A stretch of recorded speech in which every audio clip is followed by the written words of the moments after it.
Assalamu alaikum wa rahmatullahi wa barakatuh to some of you and peace out to the rest of you. Hit the share button because the message is more important than the messenger. First, I'm going to give a thanks to those of you that brought me up to 4,927 subscribers. And I want to give a thanks to Malika Mebane for his support, Israel Young Lion, Gail at Night, David Smith, S. Jock. I'm going to advise you all to go into the Jet Black Air Lounge, not just the ones whom I've named. I'm thanking them for their support previously, but I'm going to advise others of you to go into the Jet Black Air Lounge and subscribe. You pick your level, but subscribe. You can either choose 5 a month or 10 a month. It's not much, but you should, because I'm putting more content there that I'm not going to put on here. The FBA to FBAA series is on there. It is information that is beneficial to you and it is practical to you. Whether you are FBA and you're like F these other nationalities and calling people tethers, or you are Pan-African, fist in the air, whichever one, there's information in it that's practical. Because, simply put, I ask for firsthand accounts of the information that I'm finding on there. It's not the only reason I'm asking you to consider that. I'm also asking you guys to consider, not to consider, but to go ahead and subscribe. I'm also asking you to subscribe because I put in bits and clips or soundtracks of insight into what it is like actually living here. I do not have to do visa runs. I'm not here on a business visa.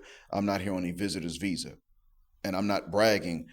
I am thanking God for that. But because of that, I try to give you an idea as to what it is actually like. One thing I'm going to tell you on here about what it's like to live abroad is that you will have a lot of dreams at night about where you're from. It's what you knew. And the older you are when you leave the place from which you come, the more dreams you're going to have at night. It does not mean that you are a bad person. It does not mean you moved to the wrong place. Those are your memories. That's what that is. You're going to dream really not about experiences, actually, as much as you were going to dream about the places themselves and the familiarity, the things. These are going to be your dreams, gentlemen. You are going to dream about these things, and it is not a reflection on the lack of preparation you have, per se. I dreamt about my hometown and my home neighborhood yesterday. Last night.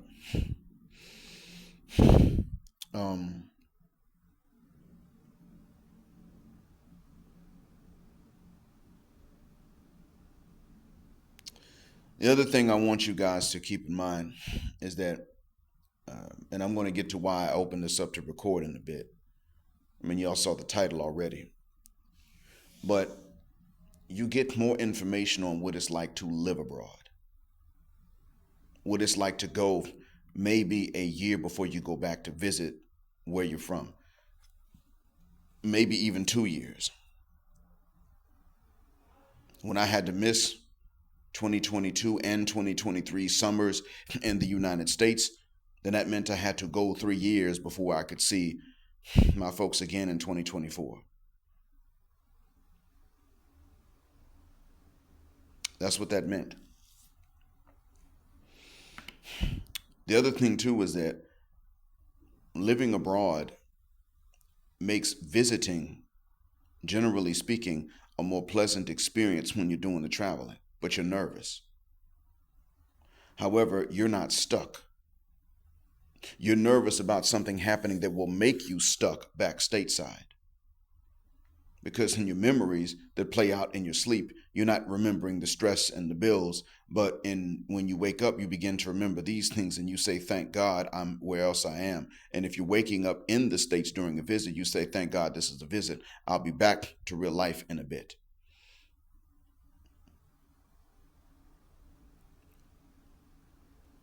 There are certain things that you face no matter where you go. That's not your fault. It's not mine. It's just built in that way. And I'm going to tell you one of the things I face and how it is that I capitalize on that.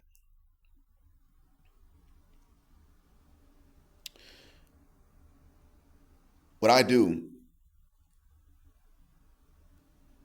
is that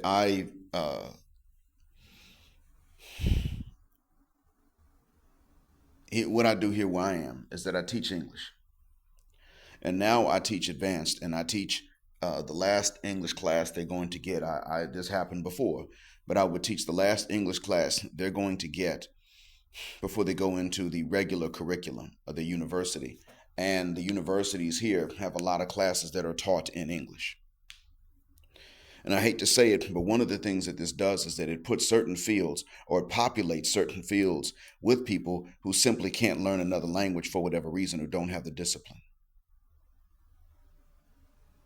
And I'm going to tell you how sad that can get. Law right now is a field in which you don't have to be bilingual, and I guess that's okay. But there are more and more places that are beginning to teach law in both languages. Many lawyers here did not have to be bilingual, but what they began to find out was that business was simply better for those who were. And as a matter of fact, lawyers here who can learn languages that are not even English, they can learn languages like Urdu or Bengali, actually can do even better.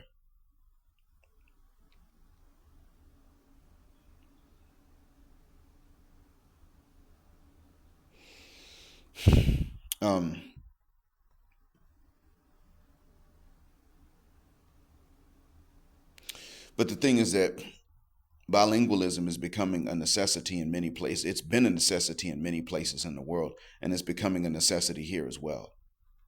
Ain't nobody playing. So my job is important, and I take it seriously. And since I am paid well and on time, I tend to do my job with a certain code of ethics because I'd like to actually earn my salary. I cannot earn all of the blessings that Allah has given me, so I try to earn the salary at the very least by doing what the contract says I got to do. So I go into my classroom and I teach the students, and I say to the students, listen here, this is what the deal is. These are the errors, these are the mistakes. Last week, I told my students, you're going to practice writing essays because you need this practice. Your writing still sucks. It's bad. And if you fail, I will write down a failing grade like I did last semester. I don't give a guck. You fail, you fail. If you fail, you deserve to fail, and you need to repeat this class next semester, and that's what's going to happen. I'm not cutting deals or anything like that.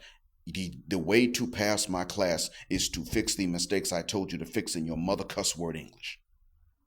The other stuff, well, the other errors you make, I'll tell you what they are, but what will make you fail is if you repeat the errors I told you to fix. And one guy raised his hand and said, well, we can fix mistakes, but we can't fix all of them. And I told him, you won't fix every mistake in English overnight, but you will fix those 5 that I taught you about. February 4th, beginning of the semester, I narrowed everything down to 5 mistakes. I told you to fix them, and you guys keep on repeating those mistakes. I don't care why you did it. I don't care how long before you met me that you repeated these mistakes and how deeply embedded they are in your head. That doesn't make a goddamn bit of difference to me. You fix these damn mistakes or you will fail. And you will repeat this class next semester. And I will tell the professor, these are the mistakes I told you to fix. And these are the mistakes I told this guy to fix. I told the whole class that. And I told them that they're supposed to fail if they don't fix these mistakes because these are very basic. They told me when I put this on the board that this was beginner and intermediate level. So I said to them, then that means you don't have an excuse to keep making them. You're not supposed to be in my advanced level class if you make these mistakes. I'm telling you to fix them. so that you can pass the level in which you weren't supposed to enter. And what do? This guy that raised his hand and told me that does try, he does make the effort, but he always has something going on, some kind of excuse, and he misses quite a few days. I told this guy, don't play around. I said to them, you guys have a vocabulary chart that we have filled out where you have the noun, the verb, the adjective, and the adverb derived from different roots. Like beauty, beautify, beautiful, beautifully. These are word form charts that we have made, and you put different words in there. We've done this together. I'm going to allow you, when we're writing certain practice essays, to take these words. I'm letting you take these charts in. You have to print them. You cannot have them in your laptop or your phone. You have to print them on paper or write them on paper. You can bring those in for the first practice essays. You're allowed to do this. Well, this is what wound up being the case. They never once came in with those word form charts printed up. Never, not once. They would write, and then they would say to me dumb stuff like how I can spell, and they would say pretty basic words. How I can spell this, how I can spell that. And I said to them, listen, don't ask me about this anymore. Stop asking about how you spell certain words. And it's not how I can spell. That's not how you say the question. We went over this before. How do you ask the question? Say it that way. How can I spell? Okay, now it was in a word form chart, or it wasn't, and it was a beginner or intermediate level vocabulary word that you're already supposed to know. And then I told him at the beginning of this week, I told him Sunday, that this is the week that you are not going to be allowed to bring in that word form chart anymore, starting on Monday, and you're not allowed to ask me for the spellings of words. If you ask me, you get a 0. These essays will count as quiz grades. You will get a 0. I'm not playing with you. Don't do it. What these guys did is they came in on Monday, and that's exactly for the work they did. And I told one student, the first one that asked me, you're not going to need to turn your paper in at this point. And he was one of the better students, but I told him to stop asking me how to spell words. And he didn't stop. And I said to him, now you're going to have to take a 0 on this. It's not personal. It's just business. But you heard the rules and violated. You must have thought I was joking. Well, you're about to see on the marks, you're about to see on the grades that I wasn't playing. And he told me, that is your job. I understand it. Just please put mine on the board and show the class. When you put the essays that you pick on the board to show everybody the mistakes and the corrections, please make mine one of them. Don't worry, I cover the students' names up so that their privacy is maintained. I told him, sure, I would do that. The problem is that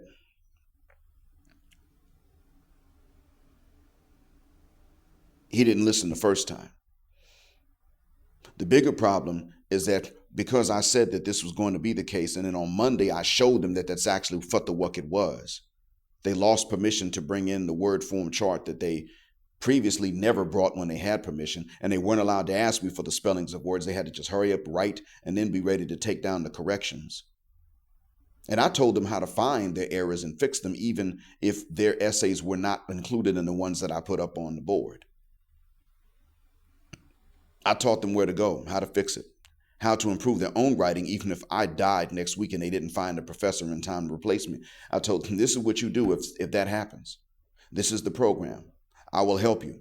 Something happens to me, I pass away, die, go brain to take, God forbid any of these things happen. You still can improve so that no matter what happens, you can go into the final exam ready and you can go into the exit exam ready. But you got to do this stuff that I'm telling you now.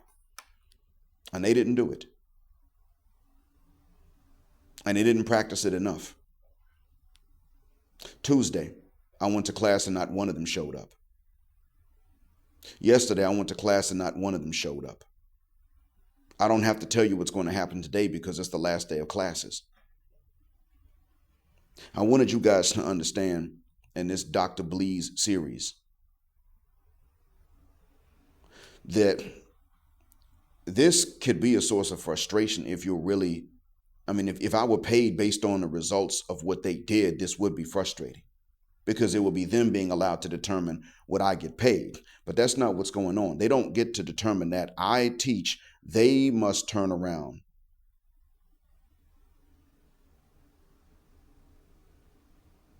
I teach.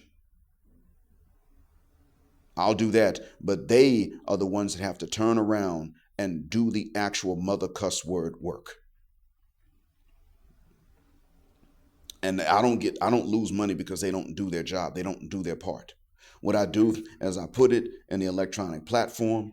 I have the proof right there, literally in black and white. They didn't do this. They didn't do that. These are the mistakes they knew they were supposed to fix. They didn't fix them.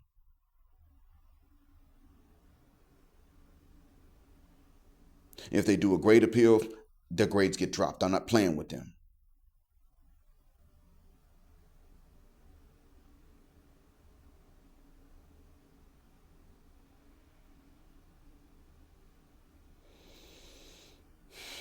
I told the students before,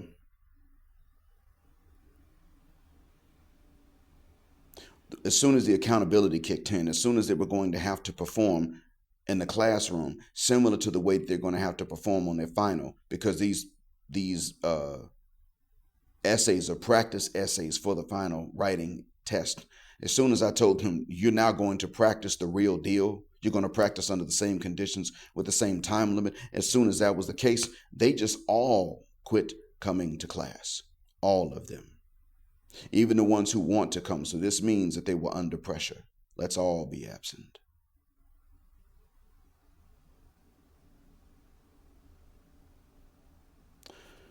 So I then went to the class. I waited the 15 minutes I'm required to wait, and then I went back to my office. Did some more recordings for here, for the Jet Black Air Lounge.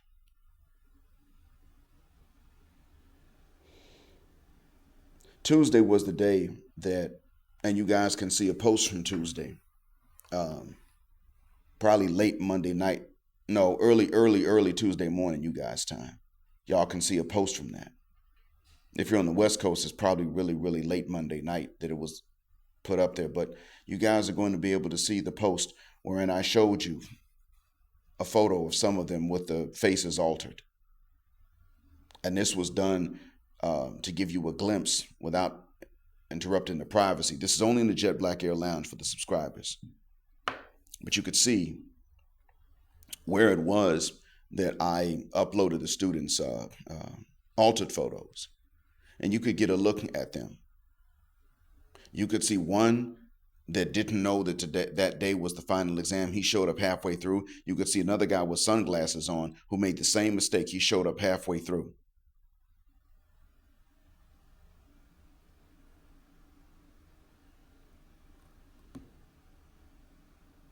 You could also see that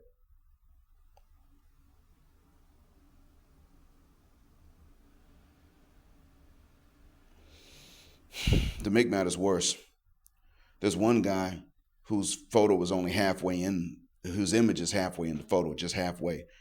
That guy, who's mostly off camera, couldn't log in, and that wasn't his fault. So he was eventually able to log in later. He came to my office and he said, they fixed my password so I can get in now. Can I take the exam here in your office? I said, yeah, you can. He finished. You know what he did?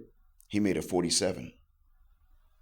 This is an exam in another class, not English, but it's given in English. This is an exam for which they were allowed to bring in a citations format chart. They didn't have to memorize what APLA and MLA look like each for different types of publications. Books, magazines, journals, that sort of thing. They didn't have to memorize that. All they had to do, instead of memorizing that, they could just make a chart, bring that in. I take the phones, but make a chart, bring that in. I'll see the paper and they take the exam with that paper. As long as it's only that chart and nothing else on their desk, then they were fine. I was okay. They had permission so that they could match citations without having to just memorize the formats. I did this for them. I allowed this. Not the only There was one guy that did. The rest of them did not even bother to make the damn charts ahead of time. They didn't bother to do that. I told them the questions that were going to be on the exam, or rather the types of questions. I didn't say, well, look, you need to know this kind of site. I didn't tell them the exact questions, but I did say a question is going to ask you, which one of the following is the proper MLA citation for a book? Which one of the following is a proper MLA citation for a magazine article? Which one is a proper APA citation for a journal? A question will ask you, which one of the following is an example of self-plagiarism? Which one is the following of plagiarism? Which one is the following of no citation at all? Which one is the following of a mistaken citation? Things like this. I told them you're going to need to know these things. These ninjas showed up and they scored low on the exam. And they're going to have to repeat this class. They failed. But one of them failed 2 times before he took the class with me. And I didn't realize this, but he failed twice before he took the class with me. He started begging me when I told him that he had a 47%. Please, he started on the series, of the title of this series, Dr. Bleeze, what can I do? I told him, man, what you can do is you can study. You could have passed, but you didn't. You could study. You could do what the F I told you to do. You didn't. And how many days did you miss? First of all, I was supposed to drop you for the absences alone. But since most of those days were in Ramadan, I didn't bother. And now look at you, begging for a chance that you've already wasted. What you can do is you can start looking at what you're doing and saying, I screwed this up, I screwed that up, that's on me, that's my fault. So I have to repeat this because I made the stupid choice. I did that. That was dumb on my part. That's what you need to do. Don't come to me asking me what you can do after you failed. You failed. You can repeat. You must repeat. So here's what you do. He said, but it's going to make me graduate late. And no. You made you graduate late. Here's what you do. I know another professor who teaches a lot of the same info that I teach. All right. Here's his name. Do not be absent for his class. All right. He knows more than I do. But I learned from him. So if you are present for the class and on time and you do the work he tells you, you'll be good. But don't play with me. Do not play with me. Don't waste my time right now. You finished your exam. I got something I got to do. Don't waste my time asking me about you passing. You're not passing. Another student who I've told multiple times, take what I said seriously. Write notes down. Don't write them in this little itty bitty notebook you can barely read, and don't take them on your phone because the screen's too small. You can barely read that too. Stop doing that. Get a notebook, dummy. Write notes down. Do what I tell you. And when you speak, slow down and raise your voice. You tend to hush your voice and then rush through what you're saying. So you're whispering at a machine gun rate of speed. Stop doing that. Nobody understands that in any language. You might as well not have a tongue if that's how you're going to talk. You will fail every speaking exam if you do that, and he has failed. And I told him, don't do that no more. And stop walking in here with these little itty bitty notebooks where you can hardly write in them, let alone read. Stop coming in here without full-size notebook and pen to write with. Stop doing that. He just kept doing it. I told him stop showing up for class late. You miss days, and then when you do show up, you show up real late, and it's always traffic, and it's always parking, and it's always the same excuse. It's going to be like that every morning, every day.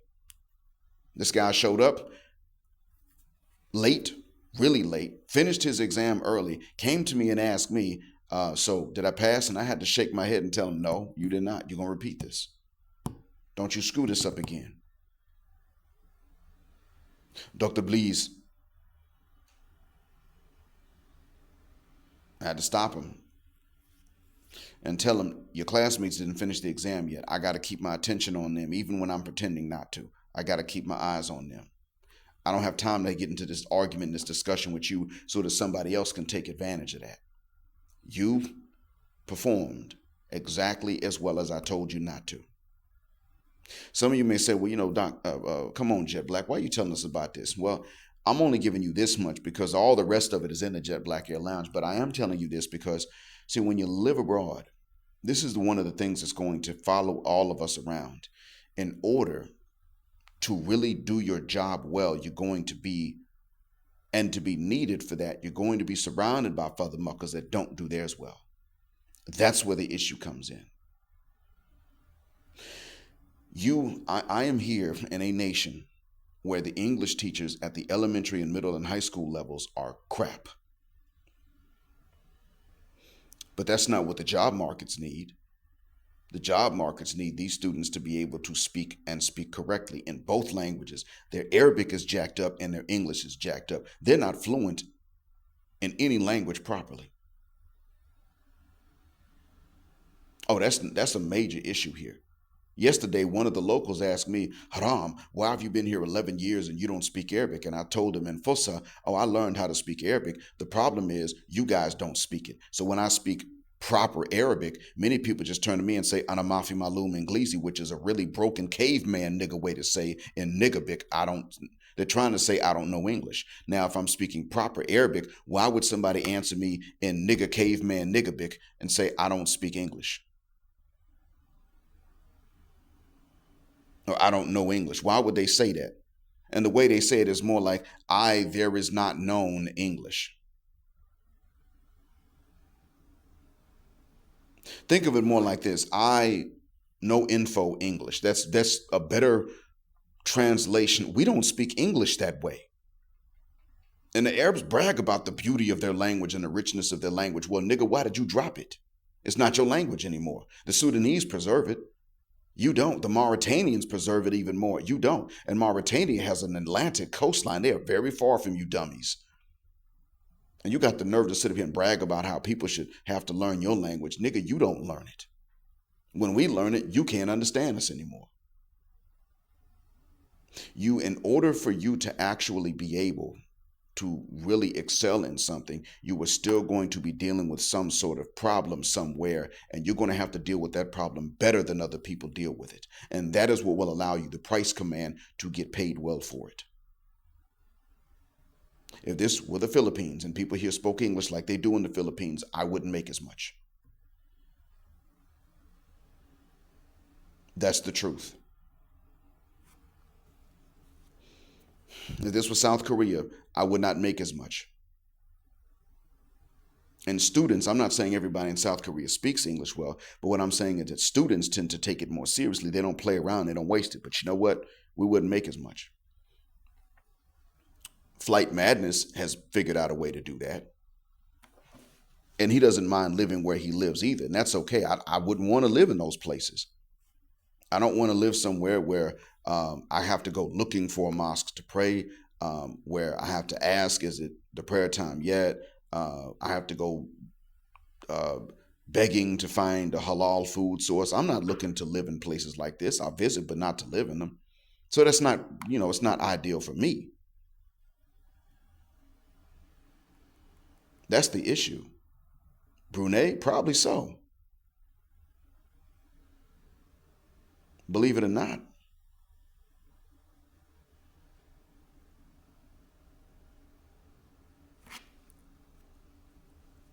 But some people say they're really bored there. The thing is that they can travel to other places frequently where they're not so bored. That's why I say that. But I'm looking at these places, man, and thinking, well, I mean, great, but where I live, I can deal with, you have entertainment and you have clean entertainment. It's never a dull moment. Stuff here, it's a lot of funny stories happen all the time. I could just go back into the past and tell you some of these funny stories. Matter of fact, you know what? I think I do remember one about this little foul-mouthed kid in another city in which I lived before I came here. So I think I'll put that on the Jet Black Air Lounge. But I'm letting you know you will deal with issues wherever you go if you're going to live there. But what you do is you find a way to deal with them better than anybody else.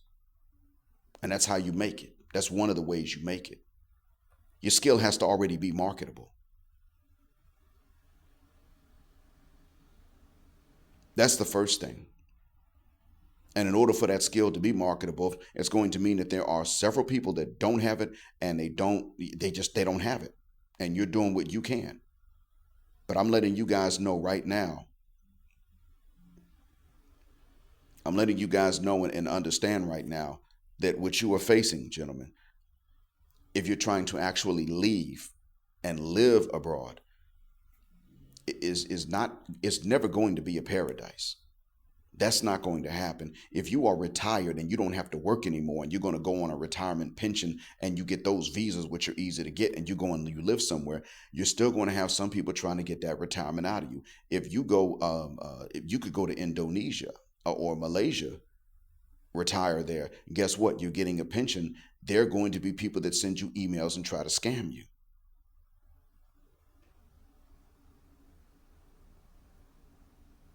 They know you're by yourself. That's real. That's going to happen.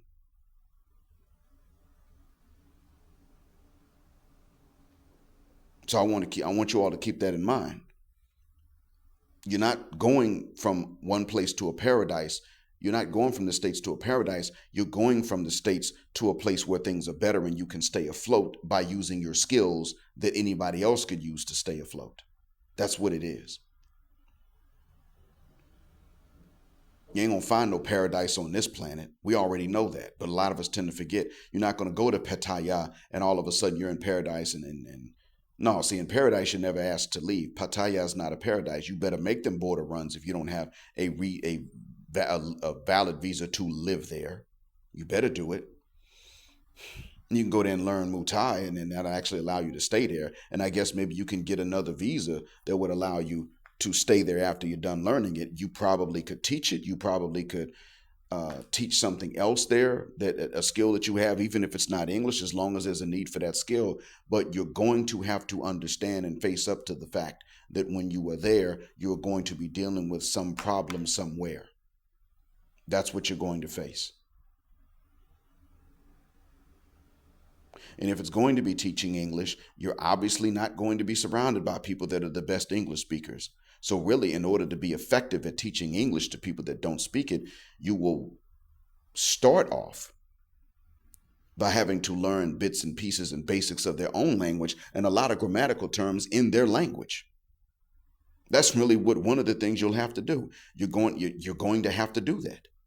If you're going to teach English in Japan next week, either you have to have a system in place that puts students in front of you that have some foundation from which you can build, or you're going to have to learn grammatical terms in Japanese and English so that you can explain certain things to the students. This way you can help them to not mistakenly use nouns as verbs and vice versa. My students here have the benefit of me being able to teach them the proper grammatical terms all throughout and tell them what these terms mean in Arabic. But when they don't learn it, I can honestly say, well, I know I explained it. I can prove I explained it. I digitally recorded the explanation. They just didn't pick up on it. I've given them word form charts coming, like I just said. I explained to you all that I give them these charts. Guess what happens when I give them the charts? They write stuff down, or they don't write it down, but they know this is a noun, this is a verb, because the columns are there. This is the noun column, this is the verb column, this is the adjective column, this is the adverb column. Okay, got it. Okay, wait, you know what? I later on asked them, okay, is beauty the noun, adjective, or verb? Verb, doctor, verb, dumbass. I already taught you this. No, it's not.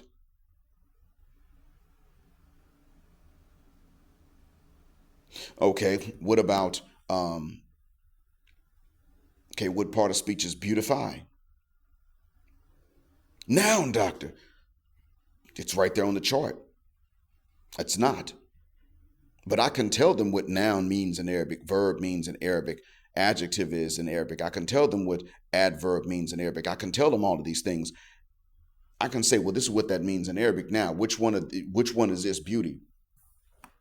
And they'll still get it wrong, but at the very least I can say, well, I know I explained it well, because they got the parts of speech named in both languages.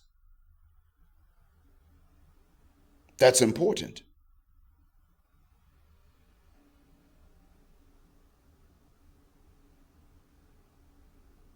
That's where part of where the problem comes in. When they failed, some of y'all guys were like, well, man, if you had 100% of your students fail last semester, man, that's on you. No, it wasn't. I mean, what do you think is going to happen when you got 100% of your students that already knew each other before they met you, already passed a class they shouldn't have passed because they were in it together, believe each other when one of them says that you have to give free points because it happened before, and they don't fix mistakes. When 100% of them have these agreements, nigga, what do you think is going to happen? 100% of them are going to fail. Even the well-behaved students weren't fixing their mistakes fast enough. That was a major problem. You didn't fix your mistakes. You asked questions. You actually asked questions. I wrote stuff down for you. You wrote it down. You turned around, you spoke later, and you screwed up again. And I tell students, we won't get to the stage of practicing conversation until you fix certain mistakes. Because if you don't fix them at home, you'll come back, practice conversation, you just keep repeating the same mistakes. When you have to actually take an exam from a testing company that's not us, they don't know you, they don't know your improvement, and they don't care. All they know is you made this mistake, it's wrong. So what if you're Arab and it's your second language? Nigga, you're taking a test in it, you paid us to test you in it. Nigga, this answer's wrong. Congratulations, you lost points. Okay, you lost enough points. Congratulations, nigga, you failed. Because you wouldn't stop asking questions with the grammar of their own answers. You wouldn't stop using nouns like verbs and verbs like nouns and adjectives like nouns and adverbs never when you needed to. Your English was effing broken, and you're not supposed to pass the test that's based on your English being correct. God damn, dude. So what if your high school teacher told you, yeah, your English is superb, it's great. Your high school teacher was a dumbass. His English was zucked up, I can tell, because he didn't fix these mistakes for you. Or he didn't tell you to fix them. This nigga either doesn't know or he set you up to fail. I don't know. Where was your professor from? Saudi. Oh, okay, well, then the nigga didn't know. Well, mine was Egyptian. He set you up to fail. They hate you. That's why. Well, my English teacher was Jordanian. They also don't like you. They set you up to fail. They brag about it. I don't have a problem with you. I'm a Black American. I don't hate you. So I'm telling you straight away, this is what you got to do. You're going to have to fix these damn mistakes. I told you that at the beginning. You are going to deal with a mindset in many parts of the world in which they will know what certain things are and they won't fix them.